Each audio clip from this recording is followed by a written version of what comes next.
Did your loved one hear you when they were dying? This answer may surprise you. This topic comes up all the time at the end of life because families want to know, did my loved one hear me? Did they hear me say my last goodbye? Did they hear me when I said I love them? Can they still hear us even though they're not responding? And my answer is yes. And there is science to back this up, so let's get into it. First and foremost, it is never too late. It is never too late to say all the things you ever wanted to say, good, bad, or ugly, to the person who is dying. I can't tell you enough how important I think it is for loved ones and friends and anyone who knows and loves this person dying to get out all the things they need to get out, even if that person is not responding to them. Because we do really think the hearing is the last sense to go. And there has been studies that have made us think this. And from my experience, this has been true. So let's talk about science because I love hearing the science behind this as well. There was a study done in 2020 by neuroscientists at the University of British Columbia. In this study, it was showing that dying patients seem to be still processing sound even hours before death. Researchers used EEGs, which are little electrodes that go all over the brain, to record electrical activities in several hospice patients. They played familiar and unfamiliar sounds to the hospice patients, and guess what? The EEG showed that the brain was still processing sound. So in this study and others, it has showed that the hearing part of our brain is one of the last few things to shut down before the body dies. Hence why we think people at the end of life can still hear us. Also, on a side note, when I was working in the ICU, many patients who were in medically induced comas, when we would say, squeeze our hands if you can hear us, they would not be squeezing our hands, they would not be responding to us. But they would come out of the coma eventually when they would be getting better and say they could hear us, and say they recognized our voices, and say things like, oh, you were the nurse that always sang to me. They said that they could sense their family, they could hear their family, they felt comforted when their parents were in the room, things like that. So it's another reason why we think people, even though they're technically unconscious, can still in some way hear sometimes what's going on. So I always say to my families, and now to you,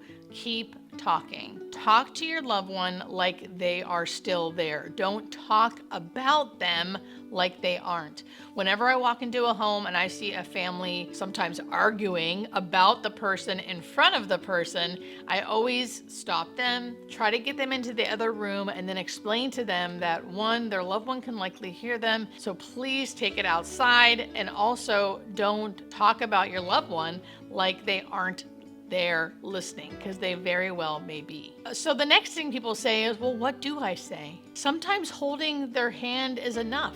And depending on your relationship, it depends on what you say. Sometimes you don't have to say anything, just being there. You know, of course, if you love them, say you love them. If they need to be forgiven and you want to forgive them, say you forgive them. If you feel like they need permission to go, say, I give you permission to go. I'll be okay. I'll be okay. You can go. And again, depending on who the person is, you can say something like, I'm proud of you, or thank you. One of the most beautiful things I ever heard a family say was, you were so easy to love.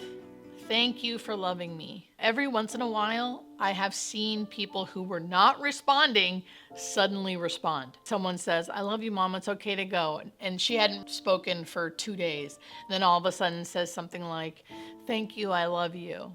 Or it's so beautiful. Or her husband's name who died 10 years ago, right? So there are things like that that I also see, which is another reason why I say, yes, talk to them. Talk to them like they can hear you. You never know what's going to happen. Another common thing that can happen at the end of life is when relationships are a little strained, right? When things are a little difficult, what do you say then? I want to be clear that I am not a professional in this. I don't know exactly what to tell you what the quote unquote right answer would be, right? I think it all depends on you personally and what you decide for yourself. I will say though, I give you full permission to not say anything if you don't want to, right? Or if you're not ready to.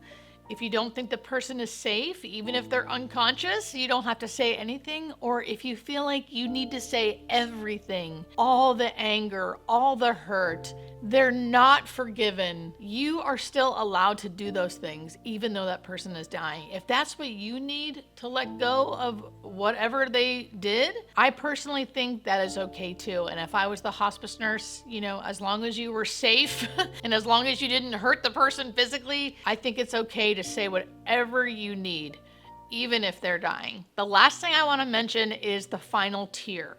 So a lot of times at the end of life, someone's not responding, and then the family's saying, we love you, like, it's okay, you can go. And then a final tear comes down. Here's what I'll say about that. If it meant something to you in a good way, go with it.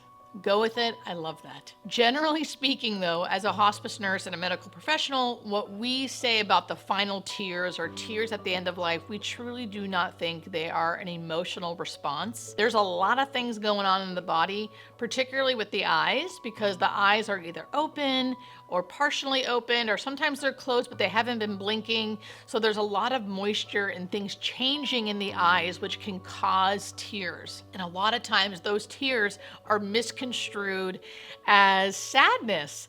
And it is a sad moment, so sometimes that's okay with families, right? They're okay that their loved one's having tears because they're sad too, and it can be almost comforting. If that's the case, go for it.